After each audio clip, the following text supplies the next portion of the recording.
Petra's new catalog hits the web, the Mars rover checks in at Gale Crater, Dish Network tries to bail water out of Blockbuster's sinking ship, Facebook likes become automated hugs, and Farmville's on the decline. I'm Monica Helms with Petra Industries, here to bring you 5 of this week's hottest news stories, all right here on Petra Channels. You guys know the new catalog hit the site last week, right? If not, you better check it out. It's packed with just under 1,300 pages of hot Petra deals. This season, we've added more than 2,400 new items and more than 1,900 price drops, all backed by Petra's lowest price guarantee. Be sure to keep an eye on your mailbox or view it online at petra.com/current-email. SF412 was loaded to the site this week too, so feel free to get a jump start on all your Black Friday promotions. With more than 1 million Twitter followers, the Mars rover Curiosity has some serious clout when it comes to social media. She tweets regularly, posts photos, and now she's the first Foursquare user to ever check in on Mars. Last week she checked in at the Gale Crater, where she made her first landing on August 5th. The crater is located at the equator of Mars and is home to the 3-mile-high Mount Sharp. It's also the Curiosity's main target for research, as it holds billions of years of Martian history. Said one member of the rover's 3-woman social media team, "Like any great trip, you want to share with your friends back home, so that's why the rover is sharing check-ins and tips from her amazing trip." Being the first to post from the Red Planet, the rover will continue to give travel tips for future space tourists, such as remembering to pack essentials like, moisturizer and, oxygen. Pretty soon the Curiosity will also be the first Foursquare mayor of Gale Crater. Yeah, okay, I'm sure this is great news for NASA and all. I just don't understand why Bobak Ferdowsi hasn't called me yet. Hey, remember Blockbuster? Yeah, me either.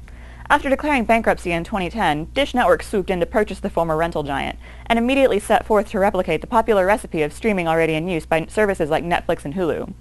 Trouble is, it's not working. Blockbuster lost $13 million in the second quarter of 2012, which was attributed to the result of a lower monthly revenue and higher inventory costs per unit.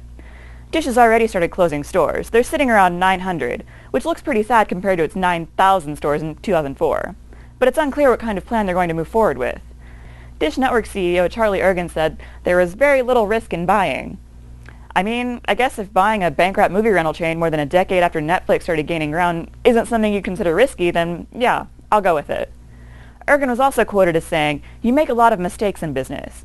I don't think Blockbuster is going to be a mistake, but it's unclear if that's going to be a transformative decision." I know people who would pay good money for that kind of optimism. Seriously. You guys probably thought the HandsFree Camera that hung around your neck from a few weeks ago was pretty weird, right? As it turns out, I've managed to find something that tops even that. And perhaps even better, it's almost as sad as hetexted.com. Since clearly the one thing everyone needs to do is take Facebook even more seriously, the MIT Media Lab has created the Like a Hug vest. Yeah, you heard right. Bearing a pretty similar resemblance to a life jacket, the vest is actually synced with your account to inflate every time someone on Facebook likes your content, in order to simulate a hug. This includes any of your content, whether it's photo, video, or even a status update. The expectation, or should I say hope, is that it probably feels less like a boa constrictor and a little bit more like a gentle squeeze. And also that anyone who wears this thing is either doing so ironically or perhaps needs to be assessed for clinical depression. I have to admit it looks pretty silly, and I'm pretty sure if I'm standing next to somebody and they start spontaneously inflating, I'd be pretty freaked out.